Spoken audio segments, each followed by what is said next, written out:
Ko ke hufanga mo he talamalo fonua ka manga hi talafatapu do be o ku fa o atu me heni ka da mo fanga mari goni ke fa hoko do ya mo proclama ko ya FATUFONUA fo o ki he weekend o ku atu ke tata le re ke te mo tol ko do be o ku lava ke mo ilodoni ke ta o kamata fada i he proclama ko ni pe mo mo tol ko do be te mo do ki lava mai o mamata i he proclama ni ku tarkal fia ki mo tol ke ta o ka fada i he proclama FATUFONUA fo o i he honi ka ko ilo pe ko e wike fe mo kina en ta ta fito ki he fafofonga i he fe folau aki holo lotonga ni fe folau aki mi Australia nga feitu nga state o Australia ka i ahoni o ku lava ke ma fa nga mari o e fafofonga pe me fisi pe me hono api fisi o ku lava ke ma fa nga mari ke ma o atu ai proclama ko ia o ahoni pe me ai o ku loto le ke tatali fifia ko e Piveni ki he proclama he ahoni malo ta ma ahoni pe malo e folau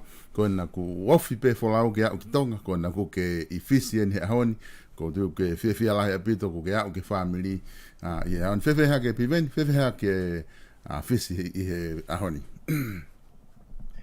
yo malo solo mare por o ku foi ahoni timing que lava mais hin ale lo ni no eu vai be ma eu que o mana que ga moni je ka ko ai le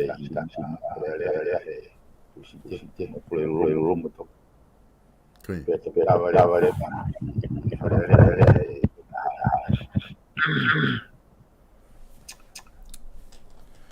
Mona pito e Piveni ko tui mahalo ko e mea mahunga ia ma whawhiawhia ko ngā ku lava ai folau tamu na lava ki ai folau ku lava o teri o ai whaiwhikau na whai e whahoko ai folau pe a lava whoki ai ki i fia mao holo koe e he kāinga koe kāinga tonga koe ia tatu whito kāinga patoa tata i he wahenga koe Brisbane pa mo wahenga Sydney ko tui na mamata peka kai ki he mo wheloa ki pa mo wahenga koe ni whataha koe na whahoko whawhiawhia pito whewhe ho o ngo i ki he wholau koe ni na ki whahoko tata whito ki he kāinga tonga koe ni kulawa ke mo wheloa ki i Australia taimlahi whok mo nofo me tonga ngā ue me iai ka koe kāinga tonga koe me mo kau pōpō i muri o ku tātai tahe whainga maria ke mo wheloa ki mo ki nao tolu pa koe na ke mao whainga maria whewhe anga hau wakai ki ai Io fo pe solo ke te Koi oku ekoi Oku eko lea, ok o rewa kau ko hanga o te ki wakai Whewhe io mana ksaengi Ok io fo pe foki ai ke te au ai atakai pe moe hohoi mawahe ai kakai ke whaha whitaula ki e solo Koi ka kuai me ko hanga whatoa ngai ai pūri e ngai whatutu he kono moni ne na takamata program koni ai FATUFONUA Koi ko ha platform ke tala noa ia ngai issue o tatu tui o mamu sia ai lang whalala kai whanua ai. Ka koe maari e koe ai whai mga whāgo ni tau i aho ni. He koutui ka pane kai ke lava whai ai ki programa ka uhu pēu whare alea. E kei tuai e tau whema hino aki pa mai kakai whetau laki o tau ata mai mo tau lau maari. Ia whainga wavelength ta tau. Ai a kia au koe maari e pe asi mai ngahi umea. Ka nāku hanga whatoanga. Ina kai whake o fuhanga o tokanga. O tokanga i he koe ki wholau whuko aloa ke ki me whaiki. O whestasi.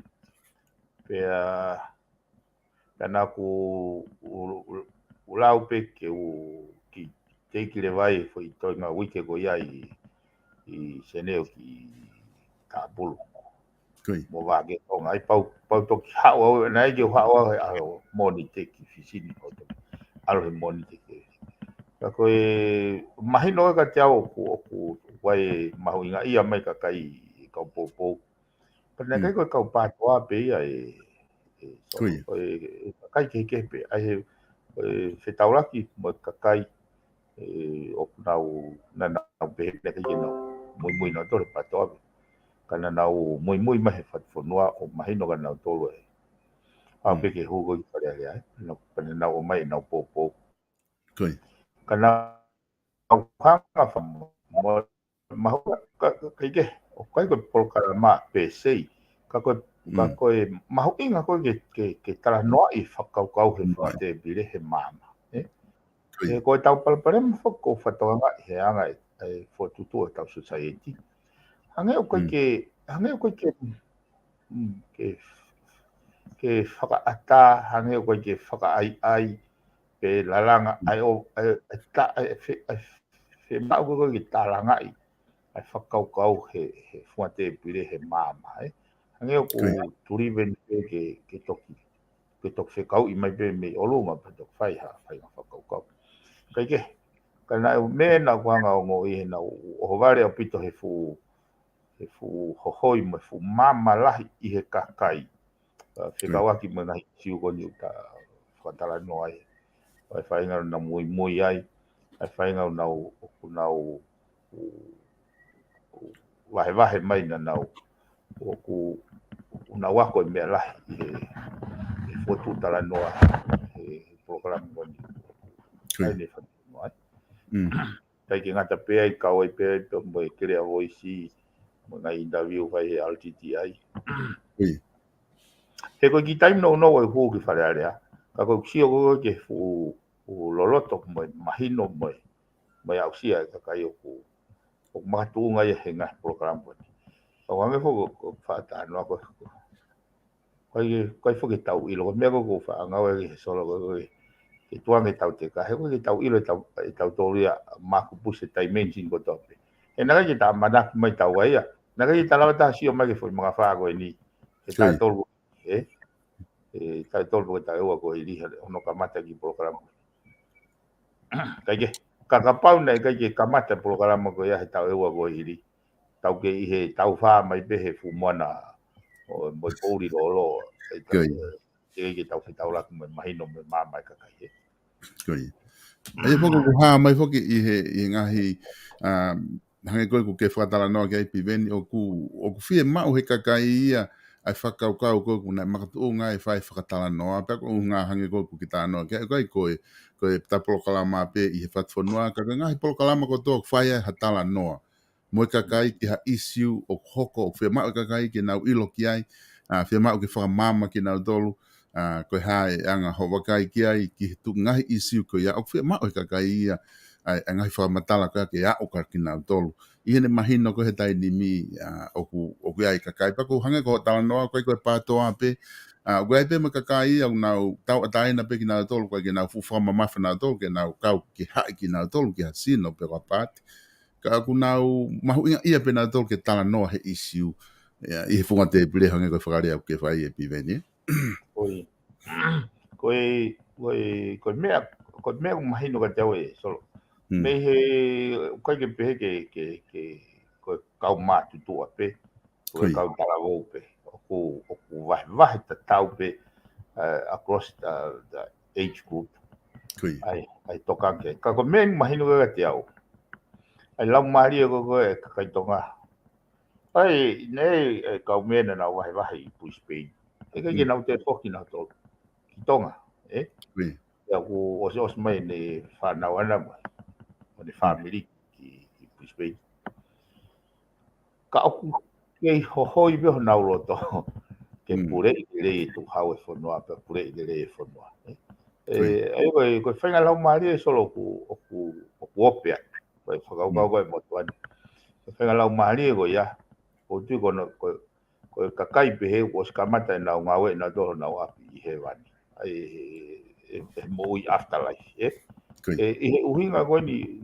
o whai tai si o kita o na weke tai si o kita o na o ato nofo I ngai whanua te mukarati o na mau e ngai monu ia nei kai ke nau mei mau ia na tolga pana na utonga pe moe ngahi whakaukau ko koe hono hanga ko Australia ai ngahi safety net ai ko whakau e gau ko rie mai a rie mai a lala e wholau o kuna hanga o whakapapau e ga ia tahai e rie kina ko whanua te mukarati ia ai urahi whahinga o nau pego ko ngahi whanua tai lotu ia kai whanua lotu a tonga ka koe uhinga koe e whatanoa o tala o kutala ha wealth ko tu mare o whanua e anga e nau turite e nau kakai masiwa pe koe bottom level e society e kutala ia me ka koe uhinga koe he koe hange koe vai koe matua I ka pau he kai ke te ngā aue o koe e ki social welfare ia hange ki safety net o te tō o me otu mua he lere he langa ngā aue te tō fo peke fo safety net ka nau te whakakaukau I hafunga e te whakafok peki ta ke mainstream aia ki au koe lau maari e o kuloloto pe au o unehanga ia o whakaata mai ngahi whakaukau, ngahi nau whai tāni ti wani. Koe visone koe o pure le ke pure le whona. Koe o kuloloto e whilau tai sio kita. Ofa ke si I taha si I whai a koe. Ai o naku mawhana lahi au pito si o ke tō whakaukau. Iai pe mo tō talavou ia e solo. O mare au he nau tukanga au pito ke tūnga ko pito kare wai whanua.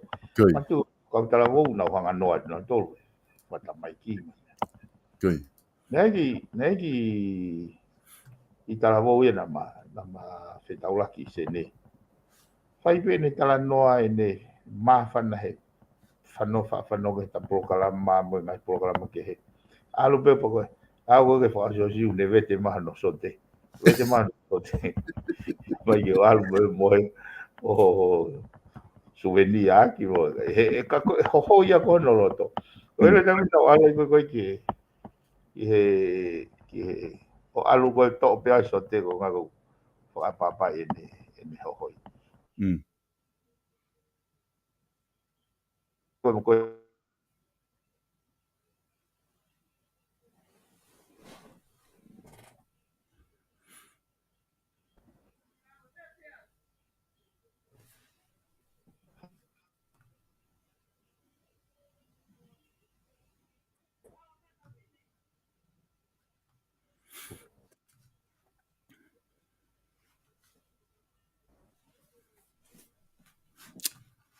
Ko tipe mahalo ku makadak pe ko mahalo ki motuhia mai ai interneti o ku ke I loto pe ai asima ko a Piveni ka ko tu mahalo ku ki motuhia pe ki Piveni ka pau wongo atu pe ki a koe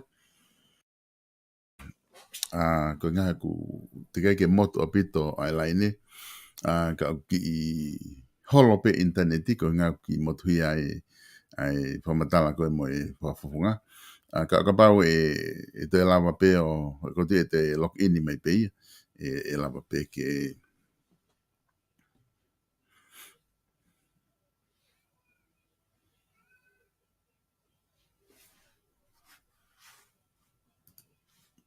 e lava pe ke tauto e whaha no huka ki ai, a mo kadaki o tagari pe, ko inga he kone te whai pe whainga ki ai, ko inga ke lava o te whoki mai pe ai whafufunga, o a ke loto, ka pau kui ai pe ha whehu, e lava pe ke toki oange ki he whafufunga, ka kuhange ko e whamatala ko e whafufunga, e Augustino ko e tau teka pe, tau teka pe i henga isi koe ni ko whatonga e whaku ai a koe ke lopo ka whehu i pe ko ha comment ai tō taha koe ni na epipola ka ku koe ni ku te hu mai e whafufunga whahu mai ka ke meni kua ngoto pe Io.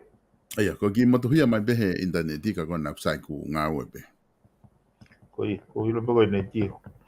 Ko fo mai fo ko mau. O e toi hanga i wifi ge kulere holo bia. U fetong ben me ki wifi ko ko. koe kona kusai pe kona ku ngā ue mai ku ngā ke ta hoko ato ki pe he ku kon funky motu pe he o kaulere pe ko ki foi time pe ki malolo ki hange pe ko post ko me al pe ki post o sua pa te ho atu o gai fo ke ai faka ai fe hu i fakatala no au fai he taha ko ni ka ho pe o te ta fa ki positive ko foi faka ko ga ilo po ku hinga pe ne o mai to taha ko e polong ne ta ko ta na tala no ai ke ta tala no he isiu I he funga te pile ai ko na tau frai via ko taha ia tau mo na tau finga ke fai I FATUFONUA kon o mai nga ka vinga ke tau tala no ai I he te pile ko nga ka vinga tau tui o ku ne ngari wesia mo I ka kai fa lu fu pe mo fonua ka ko whakauau o mai e pia ne tā mai ko no tala noa I ko ngahi isiu ko ia I he funga te pile ka koe tu a pui ko isiu ko ia o ku ngahi me e ai puri ai ko tau whinga I ke tala noa pan hanga lewa o furi hilewa foi tai sio pehe ka koe FATUFONUA fo o koe whakaukau na mo o mai ka koe ke iloi po ka hae whi me tu a pui koe FATUFONUA fo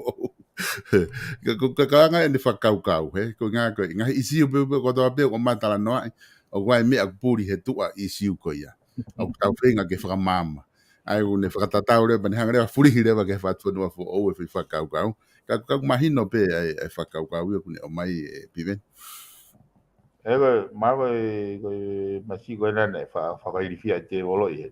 O na wa pe ne ke si e. Ai me o te u ke ko te volo te ni kai ko. Pe tu ye pe ya ki ai o ga pe te volo ye.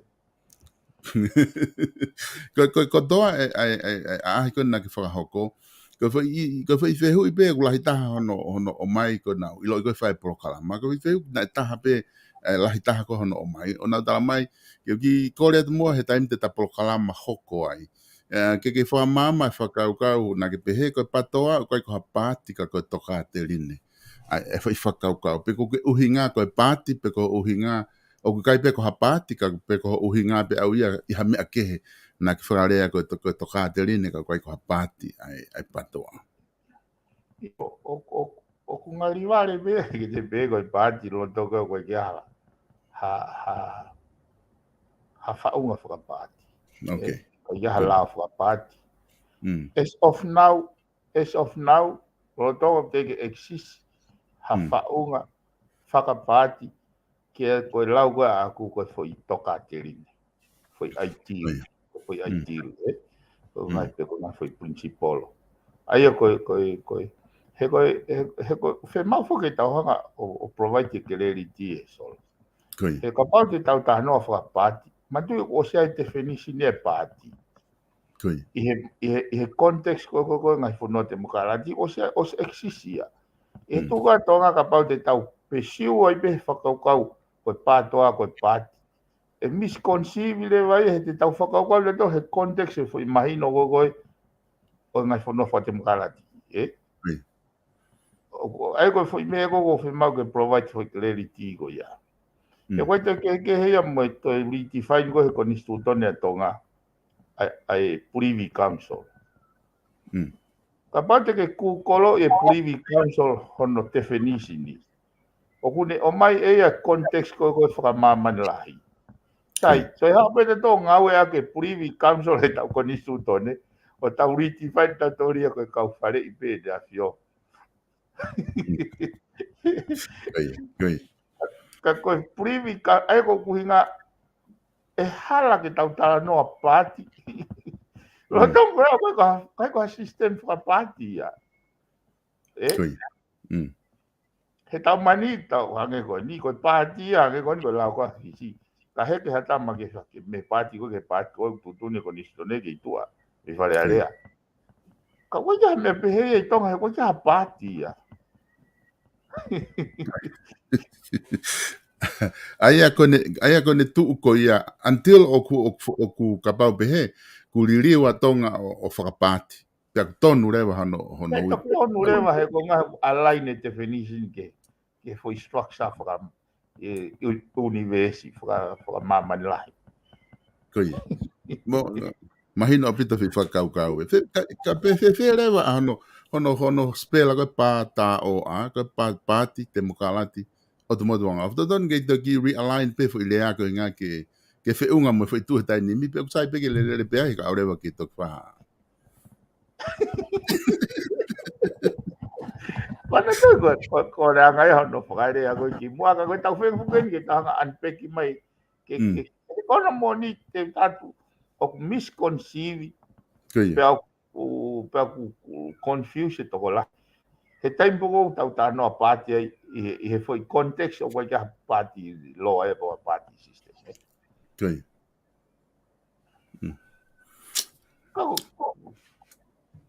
Ngau e pe, mana ngau e pe, taim koea i he whakaukau e alu ke whakapāti. Kau te e whak, I mean, e kai ke tawhak pepe o pepe, wai ki foi pepe, pe ala ko katapila, ala ko foi uno pe pa katapila. Ai ako ne toki takato o pāti he ne pepe. Kau tai minyo ko, he foi transition ko ya. Koi. Go tu malo mahina op te peia. Koi ki foi konga pe na mai pa kona ku ke o si mai hafa mama ki ai. Ku mahina op to ai whakau kau. Nai mo ngahi fehu ina o mai heni. Ko ni ihi na nau ke fehu ia pe ai me i tonga. Ka nga ko mawahe au ia me he folau kon ki Australia. Tu ke ka pau ko ha me o ke loto ke te fi fa o se ak ho folau ko ki Australia. Ki mo ke kau ki ato ha fehu i he i siu ke he ia. O mai koe u fehu i ke... Goia. Ko fehu ina o mai ko ni ihi na nau pehe o nau ke pe ku fai na hanga ue ki he me ko totongi veve. Ai ko totongi veve i tonga o ku ai a hai whakataha me totongi uhila. Ai mai pe mo uhila wai totongi veve. Pa wai ni ihi ka kai o nau pehe o kai peke nau totongi me ma pa wai ko hatok taime ni o grace i siu ko ni. Ka ko fehu ko o mai na te tai ni mi pe lava mo tol ko he fale area ke fahanga au ke ai po fe fa nga fonga e lava ke ai o to o me to tong uhila ni ihia ko ke hanau veve ana to he wike ka na to tong pe na doria ma inga veve i he wike ko to taia hanau veve tana ke hiko ko nga ka ai pe o fra o pila pe ka kai ko na o ge na veve Ko isiu moni nei ko e mange ko fa trano ki mo solo ko focus he taimini i he ngahi la pe ko o mai he taimini pea moe patseti ka ko e fra tontonu ko ka na me o hala fra system ia ka au pa hala fra structure ai hono me wi ko blanket solutions ko no ai pe fo i solution ni taha one size fit all ko ki tu ki o ku mahino ka te au ai complain ko na ko mahino o ku na hanga pe mantu anda ia anda waste management pe mo uhila he public utilities Koi. Ka hala no mai me whaka totongi, whakawhi o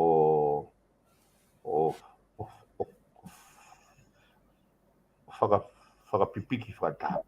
O ke aipe mai whanki ti la ko whehui pe lava pe whahangau ke aipe. Koi. Ko ia me da lava whahangau ke ko whare alea o ave katoa kai. Ko mahino ko ke motuani mea katoa pe ko haka kai ko whare alea. Ko e lava o mai whare alea. Pako mateu te wau ke hanga reisi ha isi upe o ko mai me whainga whitu upe. Whikawatu pa moeanga hana whalere whanua. Kai ko tonta whitu. Koi. Ko diu o ku mahina pito e whakaukau ke ape aku whanongo mai be ni ikoni na mo whitu tak mai whika aku mai veve ke whakahoko ke whafofonga ai consent ko ia koina ku o ku malawa o whai mea kotoa pe. O ko whi tano whoki e Piveni ko whi unu ki he tanu hala ko isiu i e tahana e aurake he tainimi. Pea ko tui ko tanu hala ko ke asilo i le rei pe koe ai palparema ka koe katok palparema. Ni ko tal pe me he priang ko osi e wālau mo longoa i he isiu koe ni. Ka ko ki mua ke unu ke tanu hala ko ai e whihu i hene o mai taha koe ni. O kune toto kore mai koe ni ke ki whakahoko atu mua. Pa ko tui mahalo o atu pe he polokalama ka kulot pe taha koe ni ke te o atu pe. Ka o atu pe ka koe ka ngā ko ki ko hape ki no taha koe tariki ai ko ngā ka ta ka ki unu ke tanu hala. Ko e whehui pe ko mai ke whamoremore ki whehui ke whafofonga pe o mooni o kuiai ha ane tariki he whamatala ai tū ko oktau mu e patoa mo FATUFONUA fo o ke whenga ke tukuhi whare tui. Ai mana o kau mo tamai ko ia no whawhai fia te wolo i ko koe ki i ko kai.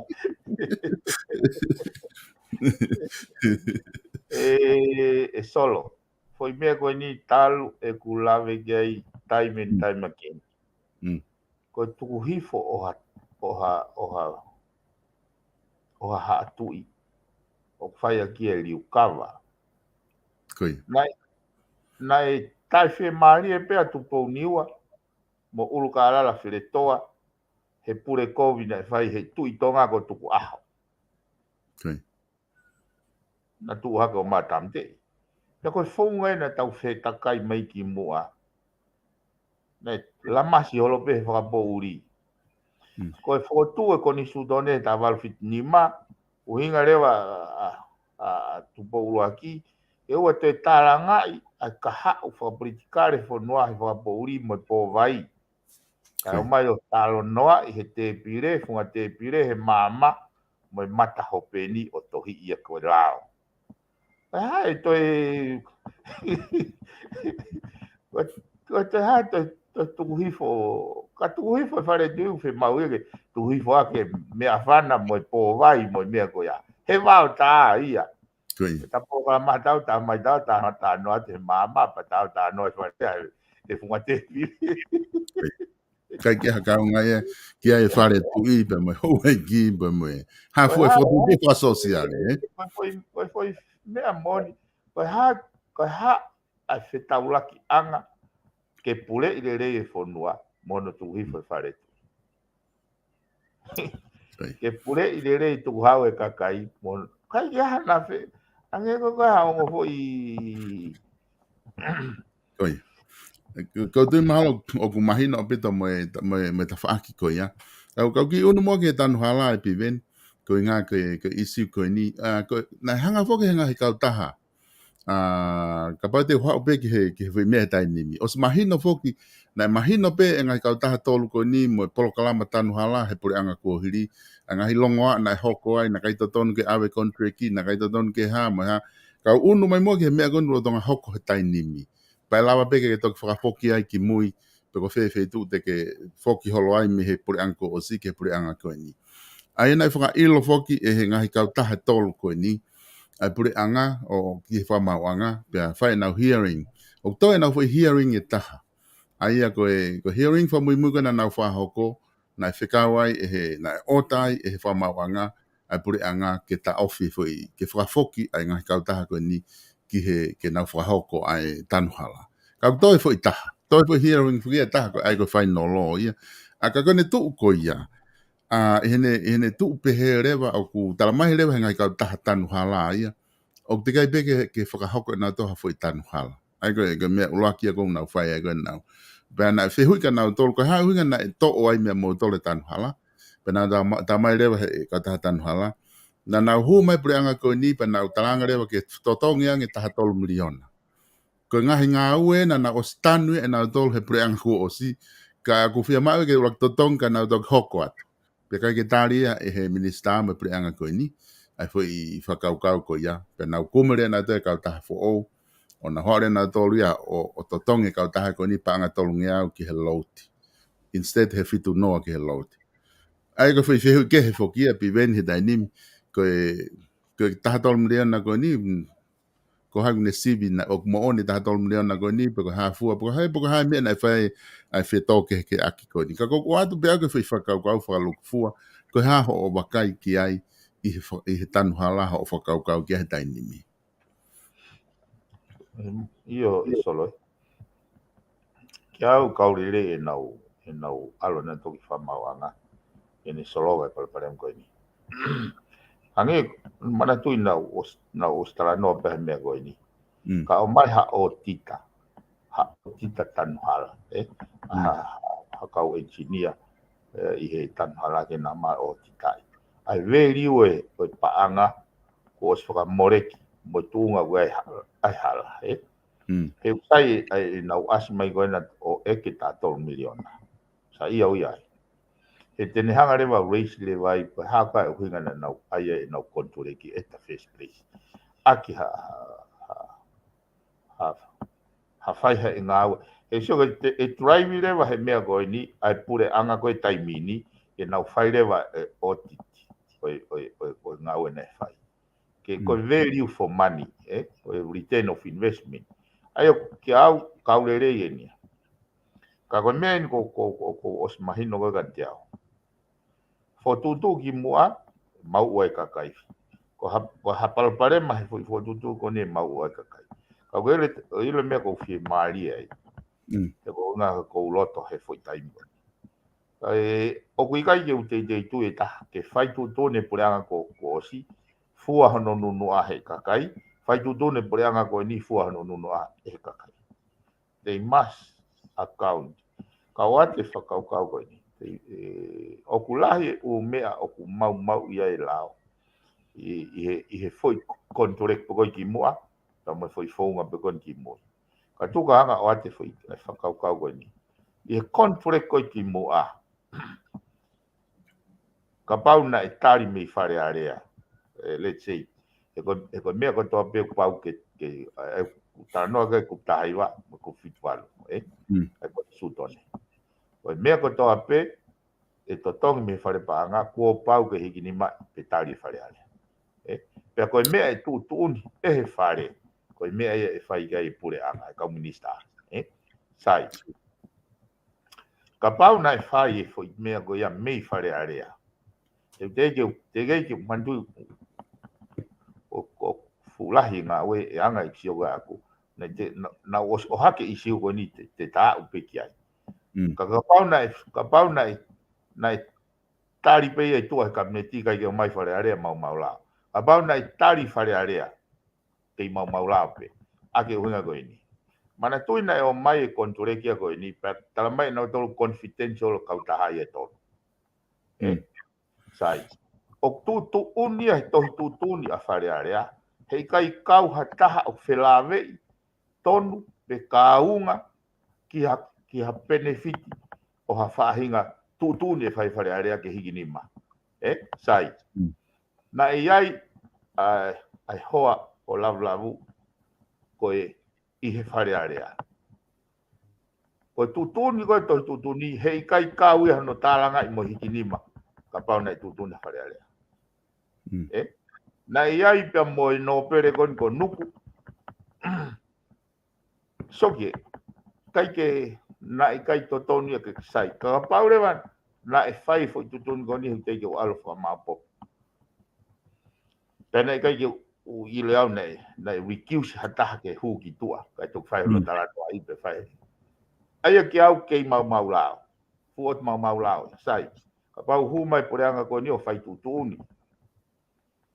ke terminate ai mea tae ai ha whakamaka tuunga tae ai ha tae mui ke ngahi ke pehe ke nauhanga o ratu waki unable ai kautaha maka tanuhala ke nau miti e nau part of the parking ke whakamaka tuunga ke kona moni solo ko men ko o ta whata no ai mahu inga ke fai tutune lao o e fai tutune sino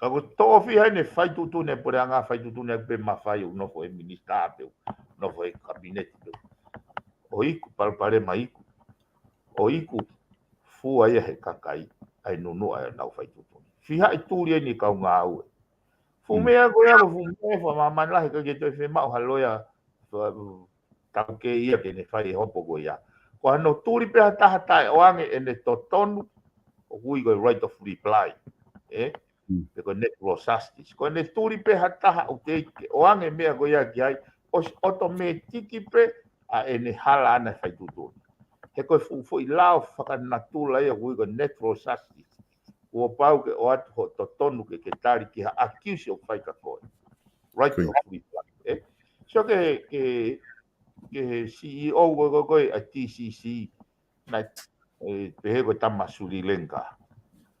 Fai hala ne kaka e umea ko to pe fabricated information. O taimwe na fai e hopo. Ko ui ko kai ke fair, ke pesiu ai fai tutun ai poate with fairness. Ke wange ene right to reply wange mo ne natural justice. Ke o ai threatenia mo ai ke hange ko ui ko ikai a o te wha mau ia compensation i ai regardless ai siuke ka pau whai pehe pureanga ko ni i ku fuare wahe kakai ko ku tau kawe aku na whakatou hala lo wape ka hamea ke fuai he kakai te tong tu kau ai nunua o whai tutuni hala ta nui mui ke lao Koi. Ai e whaki hange koe whamatala ke whai, ka pau e te wakai i whakalerei, ai koe ngā ue ton ke whai ki ai mei whare area, ai contract koe ai ngahi kautaha tolu koe ni kua osi. Pe koe ai whake mea taha, hange koe mea koe ni whaatala noa ki ai FATUFONUA ke system. Osi koe ngahi mea koe a mei whare area, hau, aluatu, alu rewa ke procurement. Alu rewa e kau procurement ia procure ai whai ngā ue, ai me fare paanga oskua ala tu rewa ai na wale apau pe na fai rewa fi whakamoni aki koe ni ka tau sio tu ka pau unga ko pehe whakau kau ka pau na ia whihalaki me fare area pe ko whihalaki me kabineti ha mo poki wa men ai ko foi process ko ni ia ko ke lope ko fe ka ko poini ni tu wa ke ngai ka taha na utala mai na o si lava ko to o mea ko ia alu katoa ke procurement ha uma na wale apau pia o mai kon no kai ke hono taofi kon e poreanga kon he taini ai ko foi ko ngai e tahu tau sio ki ai ka pau e lava poreanga kon ni o fra mo oni hange ko fra mandala ka pate na o unu ki mui ke poreanga ko o si pa na lava fra mo oni ko foi contract ki mo sign up ngai mea kon ni o fihalaki ko foi pare malahi e hoko ko ia e Piveni. Io, o ko mego ko peta ko fefia o na ke. Na e ko ke turi pe foi manpuna ta hange ga tau te mau lo o foi manpuna. Ka ko sai e hoko me he ko no moni we are team stupid. Anga ko e na hanga ko turiti tau tolu.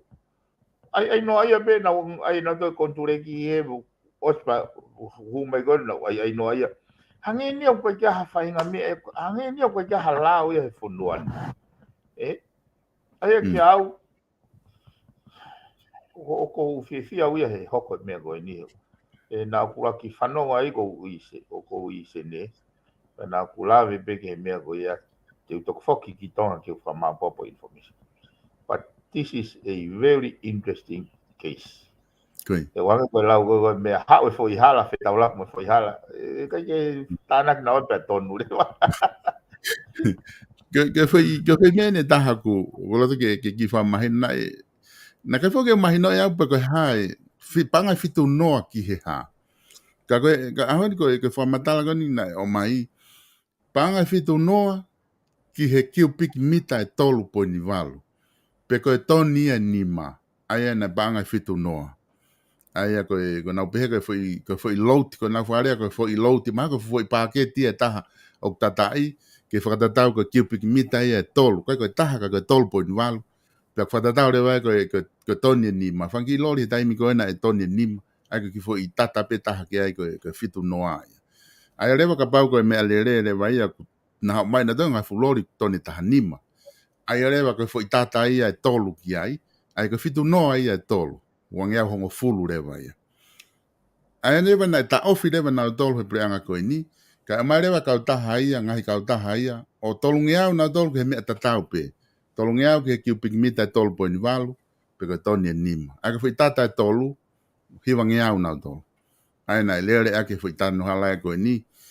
If me tau ne taha ko ni hiwa ngiau na tolu ia ki foi lori toni taha nima. Pe ko tolu ngiau ke foi tata.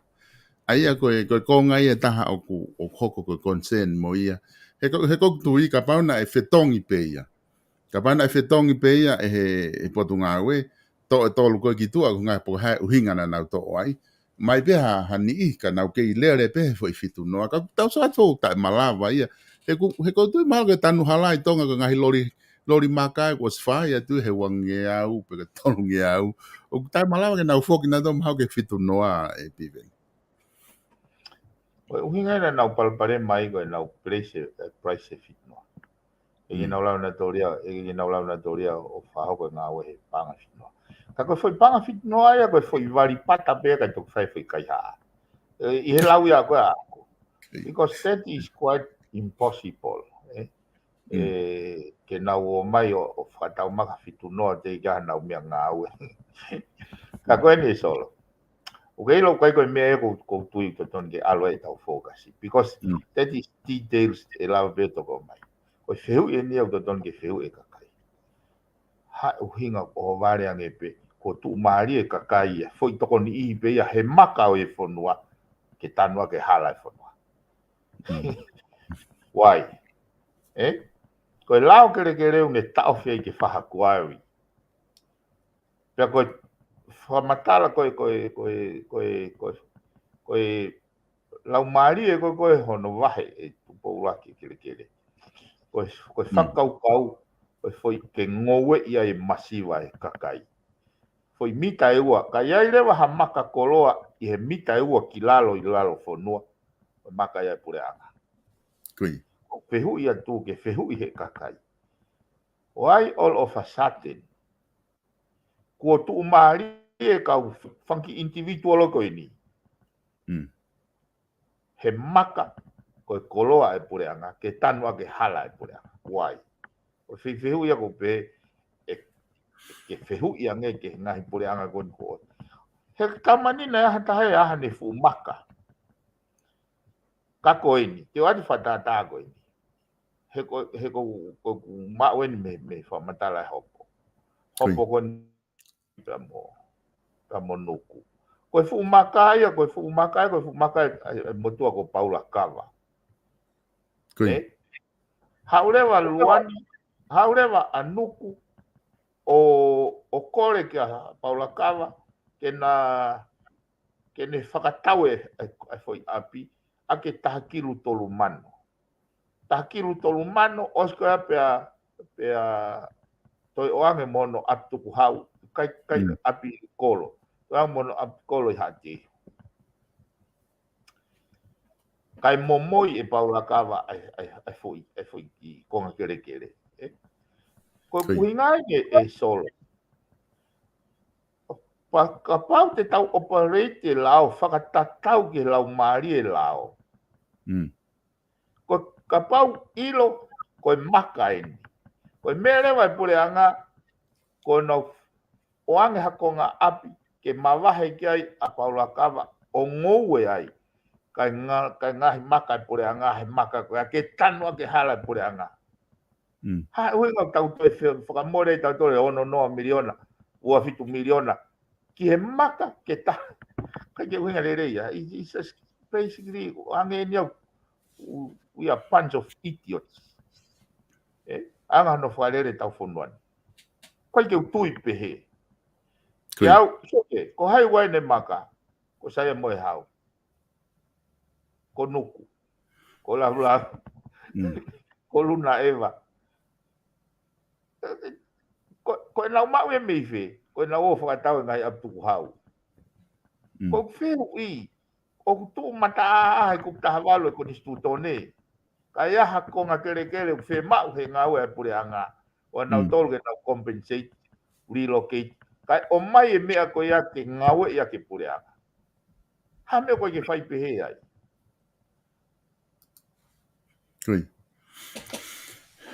Mo nya pito e biven ai whakau koni ku ke o mai. Pea mahu inga pito ke whai ko isi o ni ko isi o ni to don ke whai hasi o whakalere ki ai. I he lere atu ko ni ko ngā ko isi ulahi en ka ku. Ka ngai ko lau e toki whai foke a hearing whaka o si siulai. Ai pakane os ko ia mahalo ko tu ni a whanga tu ku ia.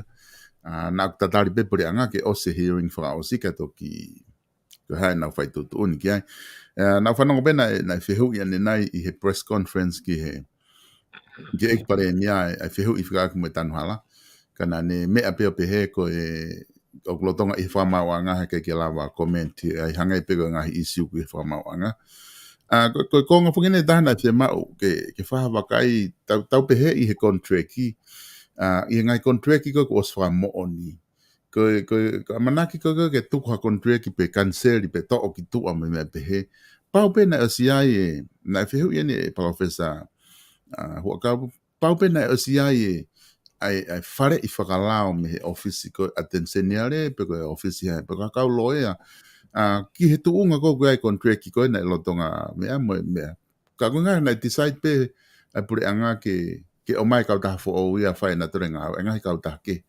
ka fe ui pe pau pe ko fai nga me ko ni ko pau ke o mai fare whakalao pe ko fai deri hape ai potunga we me minister ke no whaka hoko pe ko hai tu unga ku ai fai nga we ko ni issue foki e ta that's another element of he kono moni o we na minister la o we na ground law o we na engineer ya all equipe ka ko fe ui ko ha huinga o mata vai ai ha fatongia me ko hange ko la we solo ka to me ko ni hoko ni it's a blessing in disguise. Ko ne hoko mea ko ni o kulava rewa ke fehu ia rewa. Ai katoa fufo I process. Ke ko fufo I anga maheni ni so. Fufo I anga maheni. Anga maheni ni kai mamusi a pe kia kakai ka naulongo pe. Kiau sa ia uia hene hoko mea ko ni. Ko fehu lahi au pito mea fehu ia. Ka ko hinga koe ke ufu fie whakatala noa he isiu solo. E te ke ufoki tonga ke mawe e whakamatala totono. Mahalo te ueski I whare area.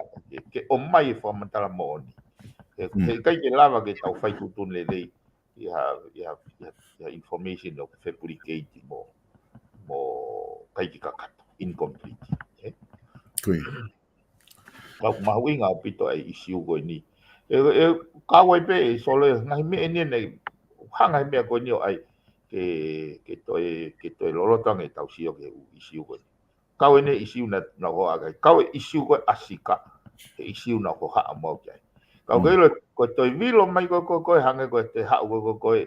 Ai pare mia marolo fau mai koe ki he reserve bank.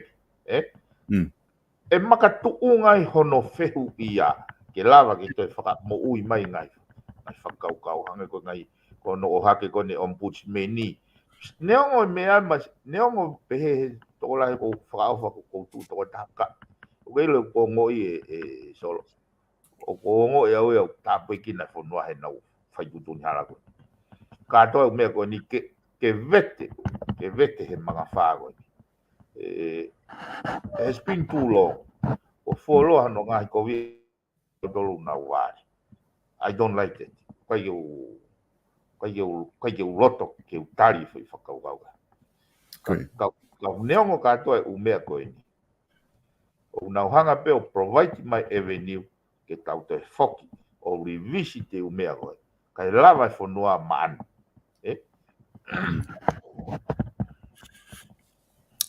Koe nau whehui, ko wha osa be whi mea koe nek mana tui hake. Nau whehui, nau toi whehui ki he minister koe ne moi. Ati kia ngai whehui he ngahi mea koe ni nai mai he tawha koe ne tanu hala. Koe ngahe koe atikolo na ku tohi ki ai. Nau loto ke o maha ne tari. Koe ki tari koe nai tohi koe he minister he ne pe sina ne pe he.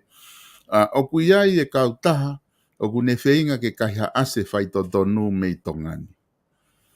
Da mare pa kuna te whenga ke whakarifia i au o te mauhoha he kai puri mo oni ai koe fui pa whamoni le no hingoa ai koe fui tari e minister ke mea koe ia e ku whakauhinga koe kia he kusio ke tari pe mo u whehui koe na atu neongo koe u whehui na me whewheka u whehui ke u tuku aki na o si whahape kai koe u tuku aki koe ku whauhinga koe kia i hange ku pehe minister o ku wai ha mea na tai whai to tonu i tonga o ku whenga hataha ngai kau taha tanu hala ko ni peko ka atoa ki nau tonu peko e taha o nau whenga ki kai haase whai to tonu i he taimi ko ku whai i siu ko ni kai ko tui pe ai pe e ase pe he kai kia hango ni lau ko mo oni he kai ke puri e ase pe mo oni e piven Kai ka toi lo e pa ku lo te whatala noe ko ia ko me ko uhinga e solo ke tua me tau te kai he ko isiu ko ni he kai ki tā noe pe ni aus ko hange ko lau I need more information te talawa tau a vete wharere u mea ko ni ke toi mahino ke kai pe mo mahano solo a provided o ko access ke ngai information aia o ko o teu ke o eke o mea goa ko whare area pe foki o tapo e loi. O silahi ngai tari wheu i whare area o loi ka ko o si puke pen e taim gogo e prove ai na o loi. Moi mea ke whai ke ono loi aki e whare area. Kai ke solo ko tui goa ako o e whakaukau ha taha tene pausi te loi aki a whare area. That has to be removed me nau whakaukau. E koe tau teka koe ni. Wango e lau e mea ko whakaukau peke ke lere i mua o maraki ko he fua. O kai o mamahi pe te o kou sai ia. Neongo katua mea ko ni mo ksio ke anga o kou sai ia he ene hoko. Te tene vete ai palparema. Moving forward ai whanua. Ia au anga e tu. Koe. E ko te mahalong mahino pito e whatana koe ni he kuhange ko kulau hange ko ho o whamadala. Te tau ki i teka mamaria tu pe ka ke ngā ue ki ai mo te whahasio ki ai ke isiu koe ne tanu hala. Pea ko te he kuhange ko e toki whai hopo i isiu lai. Nau healing whaka. Hange ko mea koe ni e solo. Ko isiu whaka lulu tai ko isiu whaki e taha. So koe tai o mau e whamatala o si hola ai mea e. Senge ke ki o si hola engineer koe lulu tai. O stai aonga mo ki waka e koe na e toe. Kai ke katoa u mea koe ni na ta o lave pe ki ai. Leo ko ki waka i mati mai maka.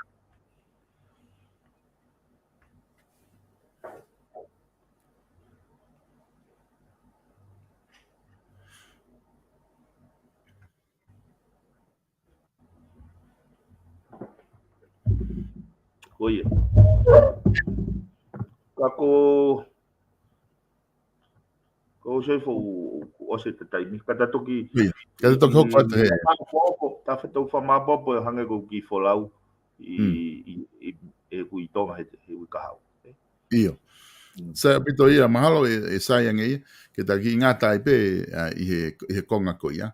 Ange foki o ku ai pe ni ia kunau o kunau popo lahi a pita pena tol ke ngai kau taha ko ni tanuhala, pero hanga ko tutun ko na fai para os ko na hearing o ku alu he favor e na tol ko nga ko na wale apau ka ku hanga ko lau ka ku ai pe me ai pre anga ko ni ko ki tau lo bo hai anga fa lau ko me bo hai lai pere fola hi mai he pre anga ko ni ka ta toki si o ai te ta toki lo pe he i he programa we ka hau piven ka ta toki ka pa ko ha me ke fi fa ma po po ka ta toki ma wa le ka ta toki hoko te we ka hau Ikai, ko ia pe sol kata toki kau kolosi ki he ku tari mai mau kau tāpulu tune mau ki paka. okay ia o fat piven ta toki si o ka o au ki tonga Okay, o wa sol. ia whamalo atu ka ki mau tolu i kainga i he lava ko ia tau proklama he ahoni, proklama ko e FATUFONUA fo ou i ahoni. Pia ko tui mahalo ko e isi ulahi taha eni ai tanuhala, ai ahano o atu. Ki mau tolu ko e ku mo fia mau ke mo lau ai whamatala ko e mengai kau taha tanuhala. Na osi tohi atu pe ia, was post atu pe he tau pesi i he website ko e viponmedia.co.nz te ke lava lau ai whamatala me ai. Ko whamatala ko me ta whaka pure anga ko ia koe ke mau, hangai ko na ko atu ko tari ko e minister na ne o mai an pe ko na honga lau atu ane nai, ka ko whaampe e iai beha whainga maarie, ko tui mahalo ka osi e hopo i siulai, na ia be fainga maria ke lava o mauha fainga whamatala mea te kina tolu. Ko kai ka whinga nia ke taratu ko hai uhala ko hai tonu, ko whinga pe ke o atu kātoa me ngai tawha aki ke mausi o ki ai ka kwange ko ku talanoa ane nai, ko e pepa ko e me whamau anga ku alui he favor ko e kau e ngai kau taha, ko ngā pe ko contract ko na nau saini. Ka ke, te tau ngatai i he ahoni, tau toki hoko atu i he proklama he wike ka hau. Whamore more pe ka mōtolu ka pau koe hangai whihui. Ko ulo pe koe ni ihe kuna au te whamatala te mahino angi, e nau o mai koe panga fitu noa, pe koe panga tolu nge au ki he lori ha. Ka koe whifika koe na nau atu, koe whifika ia, na aku mau me he pepa koe me whamau anga. Ko na hunga ko tuku mauai ai whifika ko ia iai, he ko whika ia na e au ko ke whamaonga, ko panga whitu noa, ke cubic meter 3.2, pe ko e toni nima. Ai ko ke mahino iau ko fulau ta, o kude tata e cubic meter fiha, ka ko e mata exact whika ko ia, ko whika ia o ku to'o me pepa ko na au ke whamaonga. Ai o ko na hunga ia ko tuku mauai pe ai, ko ke uririu e whika ko ia, ka ko tui o koe mahalo na ka pau e wakai katoa mo e whika kona ko mo o mai. Maha te nau me tatau pe koe he koe ni ihe mo tolu, o mo te mahino iang e mo tolu ai whakai ke whika ko ia. Koe cubic meter 3.2, toni nima, ka ko whamore more ate kai ke lava o whinga ke te o miholo u whikali riu ko ngana whai ko whihala ki holo ai tau ngai whika. Ka pau ke mahino i lele i siu koe ne tanuhala o atake ke tohi mai o mai o whamatala ke ku messenger ka lava ki u whai ake ngā aue ko ngā ke article hoko e mui e i siu koe ni o au ki siu lai ke taimi ko koe e whai e ko koe ai final hearing koe i he tanuhala. Whamalo lahi atu ki he ngai kau taha koe mo sponsor e tau ngahi polokalama. Okay, whamalo lahi e pe ki kau taha koe ia South Pacific Loans. Stalecto pou pe mo South Pacific Loans, hong abito ai tokoni pe mo e pou kwhai ki he ngāwe o kwhahoko me he Vipon Media o whamalo lahi ke te mo tolu. Hao fia mau no, hao fia mau paanga whavavavi, hao fia mau hase niti. Fia mau au ki whatau hao me lere, whatau hao api, beko hape whainga mea ku ke fia mau paanga ki ai. Koe kau taha eni o ku i loia e kakai Pasifiko da pe inu silani. Una osi mauloto e nado hingoa koe ni South Pacific Loans. Koe kau taha eni o ku ngā ue kiho tau kainga Pasifiki. O ana ngalo ia te koe, ka ku ke fia mau e ngahi tokoni koe ni. Fika e nai whakamo ui. Noa walu ngeau, walu, hiwa walu. Lea ke starik tupou, piko hataha, o i kau ngā ue koe starik tupou, te nau lawa, o tokoni atu kia te koe. o na ulawa tala no whapalangi, te na ulawa tala no whaka haamoa, pe tala no whaka fisika, ko te na ulawa tala no whaka tonga. Peka pau ke whemau peko ke rea ke Starik to Bow. Neongo ko Starik to Bow o kui New Zealand, o kui tonga, o kui New Zealand, mahante ki tātu koe, mahalo ko si I tonga ia. Ka ke lava peka o taha ia, whakahoko, ho o tā ki ai, ihe noa walu ngea, walu, hiwa walu, te na ulawa pena to koneki koe. Me ho foi telefone peko ia. Ki hatapa pe o mamani e ia Starik to Bow, o ku alholo pe Starik to Bow ia, mo e fika koe whamo I noa walu ngea, walu, hewa walu, I he South Pacific Loans. Koe tau wharekai, seafood, ai I Haman's Kitchen, o ku I kai bege te holo, ai wharekai koe ni. Mana tui koe seafood. Lahi, e tau kai koe sipi, mo moa, mo hanga fu ngako ko ia, whatupu mamahaki ka te ki tau dolu. Ka koe seafood, neonga peko hea lahi ho kai te ke moui lele koe ngako ho kai ngai seafood ko ia.